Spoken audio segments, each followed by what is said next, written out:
tumia gloves. Hii ni coke ya colorless ambayo ilitoka juzi ya. Nimekupa umeenlarge sana.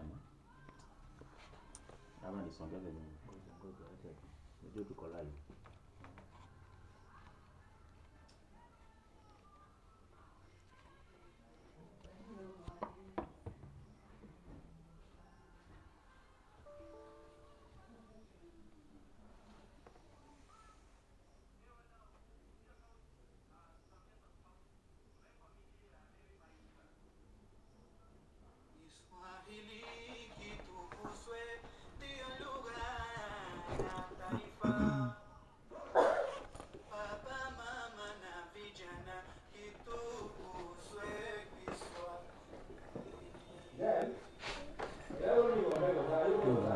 Iko live ndio iko hivyo.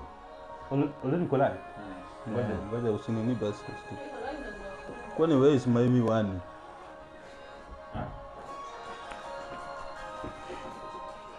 Angoja la.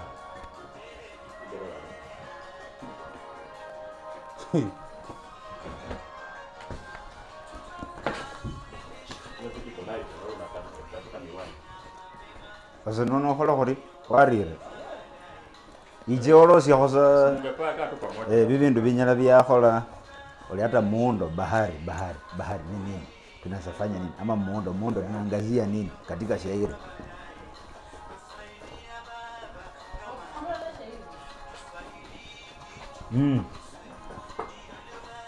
Bwana. Miwani yangu iko wapi?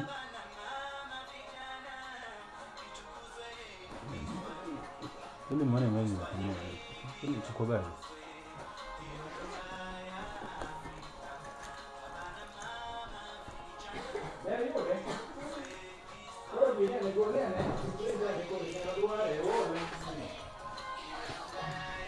Wote naenda. Hii naweza kwenda nayo tu. Hii, ndio? Kuna shida. Wacha niende. Ndi live umeje boba. Hai mba live ya. Umeno kahore ro. Jo mwalimu. Wacha nini? Mambo bado yanashika sura. Cheka kwa Facebook yanu uone live. Eti hai mba live.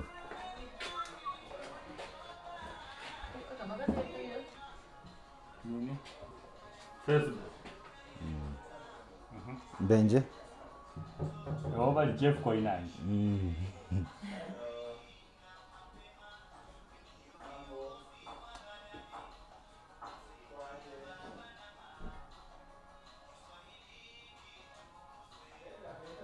Sasa ndo kama vocabulary yote we. No ni fundi ngani. Ndio simi baraza huko.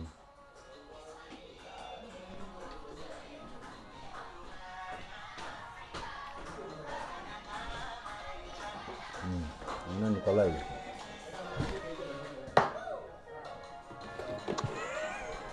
Haya. Alafu naoni Semba wa.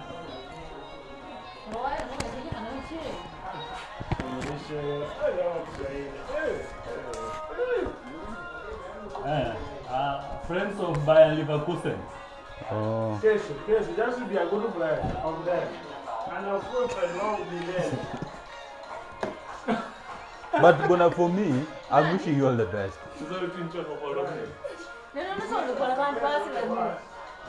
Oh, Iba watch? Uko tayari? Almost. Almost done. I'm wishing you all the best. You never know. You know. Well, I saw go team. I saw go ribwana. You know. Acha ujeuri.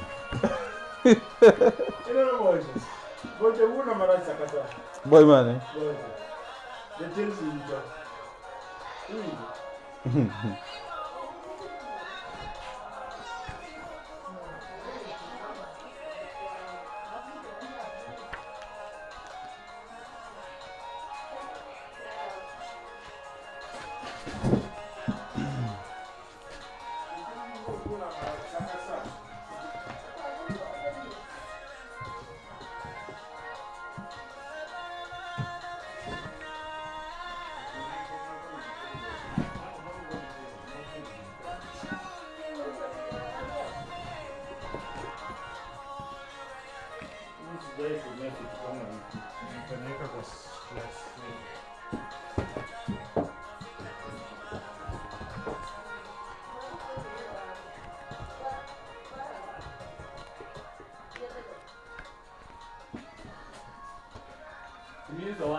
Haya basi, mpenzi mtazamaji popote ulipo, karibu katika makala yetu ya siku ya leo tarehe 10 mwezi wa 3 mwaka 2026.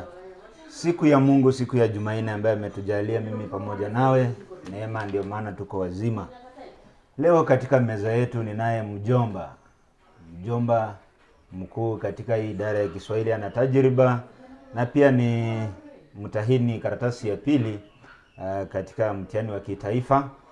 Na bila shaka leo hii tunataka tuangazie ama tuhakikie kitabu hiki gredi ya 10. Bila shaka unapokiona ni Dunia ya Washairi, diwani ya mashairi kwa ajili ya huu mfumo mpya wa CBE ambao ni elimu ya umilisi, gredi ya 10, 11 na 12. Bila shaka kuna msururu wa mashairi imehaririwa naye Timothy Arege na imechapishwa na shirika. Bila shaka haya ni mambo ambayo mjomba anaenda kutueleza. Basi nataka ajitambulishe na kisha chukue usukani kutuhakikia makala ya siku ya leo katika idara ya Kiswahili. Karibu mpenzi mtazamaji. Naam, asante sana Bwana Simiyu kwa fursa hii ya leo. Kwa majina kamili ni Bwana Rayo Duncan, mwalimu wa Kiswahili, ni mtahini wa Kiswahili karatasi ya pili. Na leo katika kipindi hiki tutaangazia jinsi ambavyo bwana mlezi amesema, tutaangazia kwa mapana na marefu kuchambua diwani hii ya Dunia ya Washairi ambayo imeandaliwa kwa ajili ya wanafunzi wetu wa gredi ya 10, 11 na 12. Basi kazi kwako mjomba, kaka mlezi, ili tuendelee na uhariri wetu. Karibu. Naam, diwani ya shairi, Dunia ya Washairi ni kitabu ambacho kimefanyiwa uhariri na Profesa Timothy Arege. Huyu ni mwandishi mwanafasihi aliyebobea sana katika kazi mbalimbali za fasihi. Jinsi tunavyojua, ndiye pia mwandishi wa tamthilia ya Bembea ya Maisha ambayo inaangaziwa kwa sasa katika mtaala wa 844. Na kwa hivyo tukiangazia ndani, tukienda moja kwa moja katika yaliomo, kuna mashairi mbalimbali. Kuna mashairi mbalimbali ambayo yanaangazia masuala mbalimbali ambayo yatakuwa kwa manufaa makubwa sana kwa ajili ya wanafunzi wetu. Waandishi au watunzi wa kazi hizi mbalimbali wameangazia maudhui tofauti tofauti kama vile siasa, kama vile ndoa, elimu, mazingira, maadili mbalimbali na maisha kwa jumla katika maisha ya ujana. Jinsi tunavyojua, hii kuwa ni kazi ya fasihi inaangazia maisha yetu na mazingira ambayo tunamoishi, kwa sababu tunajua kwamba fasihi ni kioo cha jamii. Mwandishi hajaangazia tu maisha, lakini ameangazia yanayoendelea katika taifa letu la Kenya, katika bara la Afrika, kwa sababu kumbuka kwamba maandishi haya ya kazi ya fasihi yanaangazia Afrika, Waafrika na Waafrika wenyewe. Yanaangazia changamoto zetu kama Waafrika, yanaangazia mambo mbalimbali ambayo tunayaonea fahari kama Waafrika. Kwa mfano katika ukurasa wa 18 kuna shairi hapa ambalo linaangazia Afrika. Hadi lini Afrika? Ni shairi ambalo limeandikwa na Mwala Nyanje. Mingi miaka hujazinduka, umechafuka wahangaika. Mwandishi huyu alisukumwa na ile nia ya kuamsha wa Afrika. Pengine kuna mambo ambayo bado yanaendelea kinyume hata kama miaka inasonga. Mambo yanaendelea kinyume kama vile pengine masuala ya siasa, masuala ya ukabila, masuala ya ubabedume, wanawake kutopewa nafasi katika jamii, vijana kutopata nafasi zao. Pengine katika beti chache tu kama ninaweza kusoma: mingi miaka hujazinduka, umechafuka wahangaika. Ewe bara Afrika, unga umo kizani hadi sasa. Siku nyingi watabika, daima umo vitani, unamasa. Lini utasalimika, uketi utamakani bila visa? Lini ewe Afrika, niambie hadi lini, lini hasa? Naam, mwandishi huyu amerembesha kazi yake jinsi ambavyo tunaweza kuona kwa kutumia mbinu mbalimbali za lugha ambavyo pia tunaziita tamathali za semi, ama ukipenda mbinu za kimtindo. Ametumia swali la balagha hapo mwishoni ili kusisitiza tu kwamba kuna ile haja ya Waafrika kujiamsha, ile haja ya Waafrika kujizinduka na kuleta mabadiliko. Swala la mabadiliko linahitajika hapa.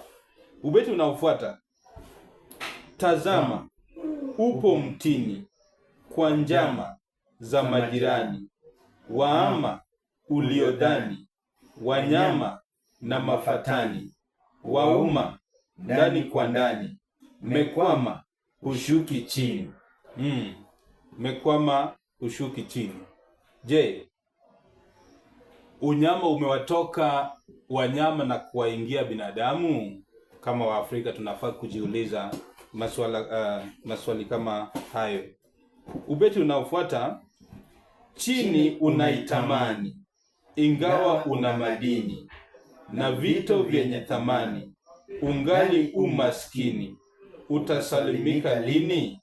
Niambie hadi lini, lini utamakani Afrika hadi lini?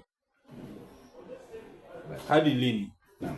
Na bila shaka tunapoangazia shairi hili ni huyu mwandishi ameibua hisia nzito sana katika shairi lake. Anapitisha ujumbe, lakini katika hisia nzito tunaona anauliza maswali kuhusu bara la Afrika kwa jumla tu.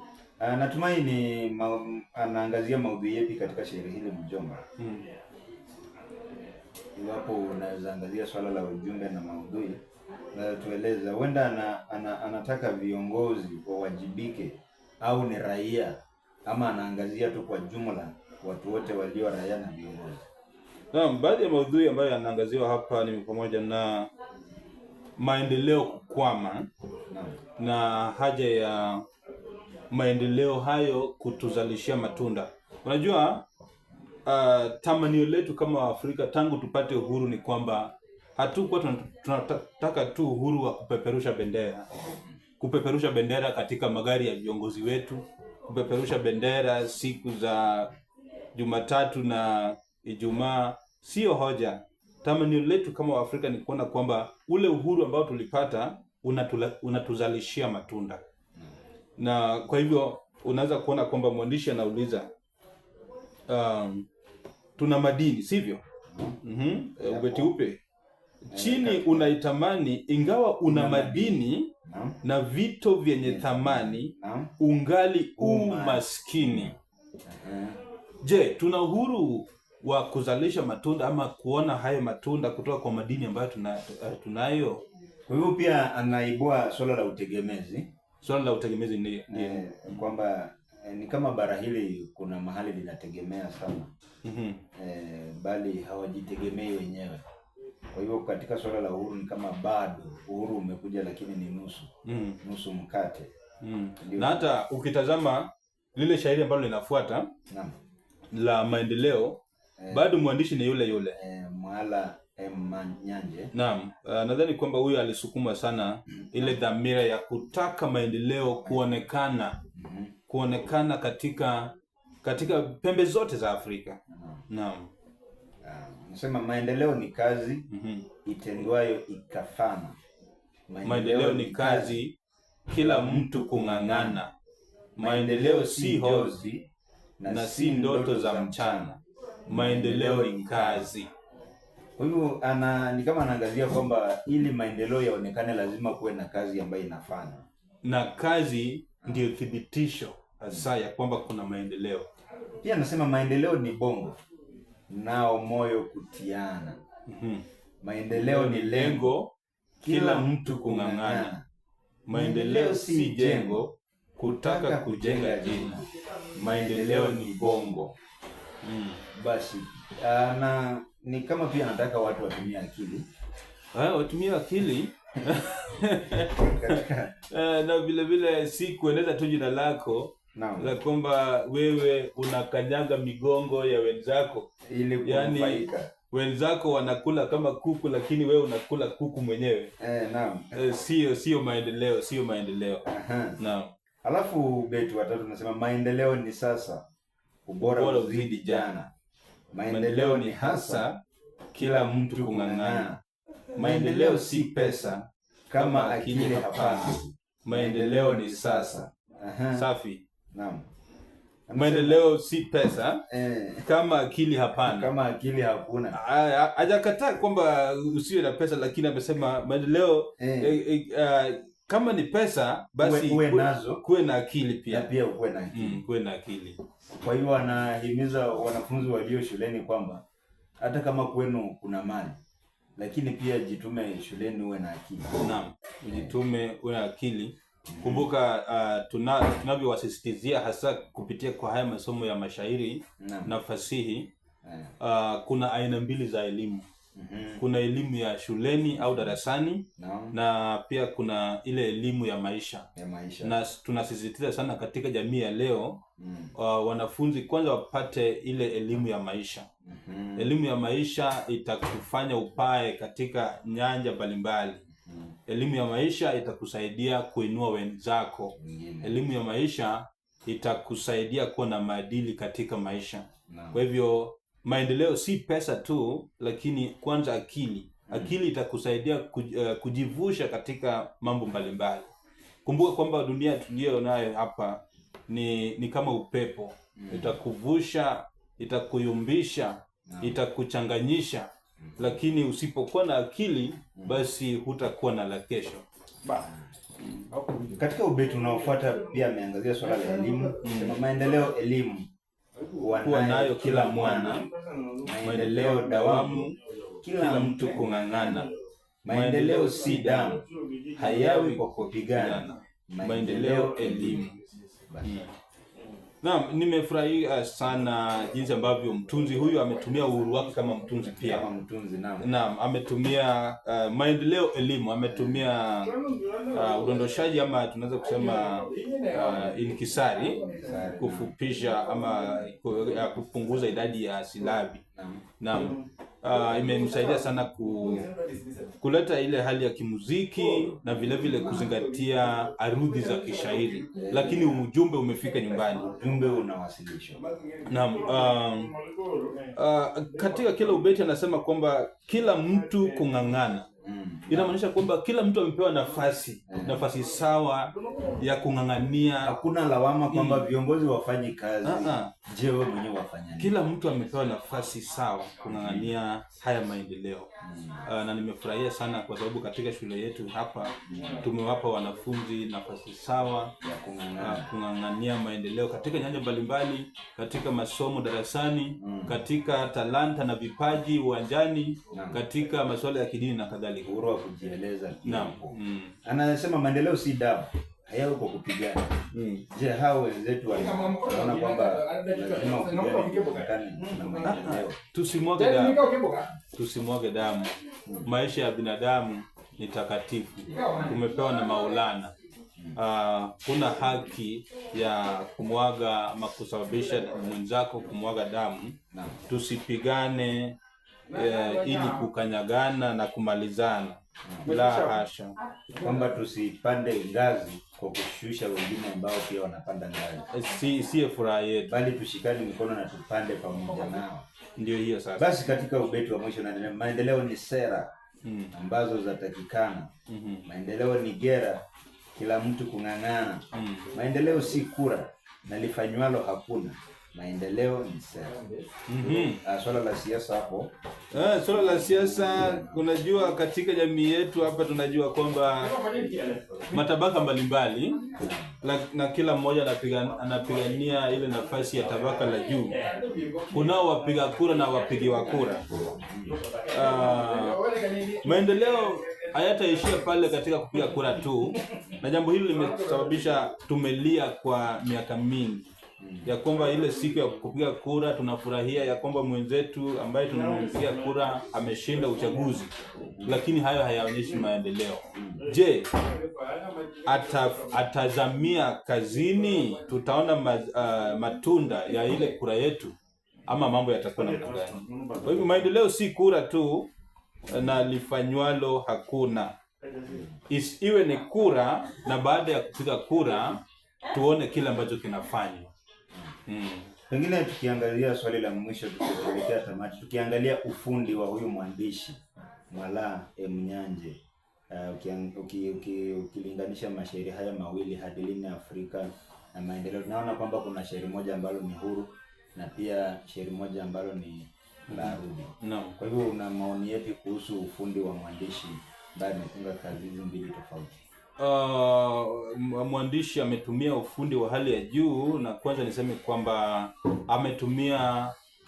ametumia uteule wa utunzi wa shairi, lakini pia amefikiria sana viwango vya wanafunzi wetu, hasa wale wa grade ya 10.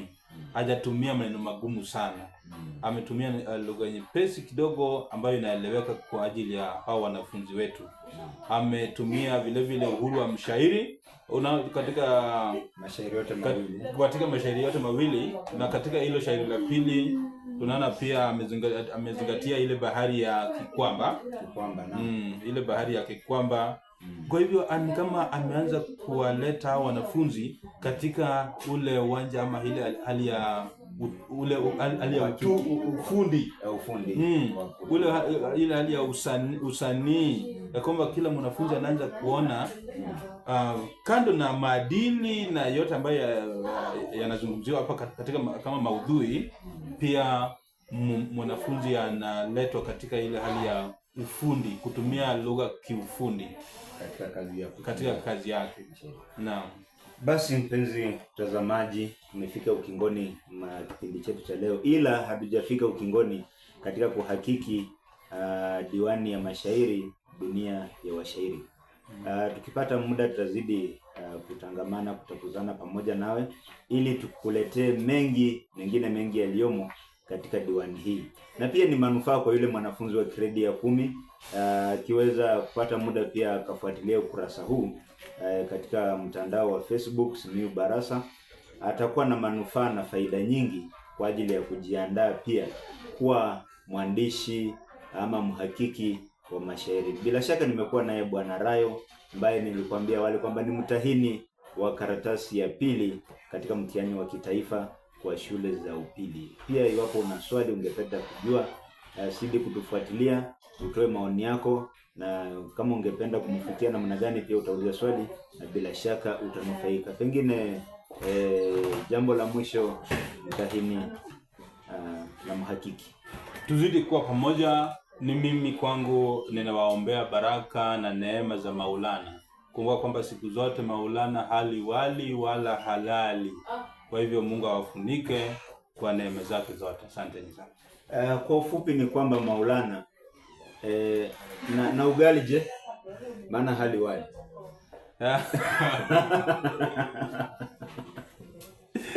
Maulana hali wali wala halali. Kwa hivyo ugali tuweke hapo pamoja na wali. Naam. Basi yani kwa ufupi anasema huenda Maulana si Wanyonyi, Maulana si Njoroge, wala Maulana si Otieno, bali Maulana na baki kwa yeye. Nashukuru kwa mbatana pamoja nami.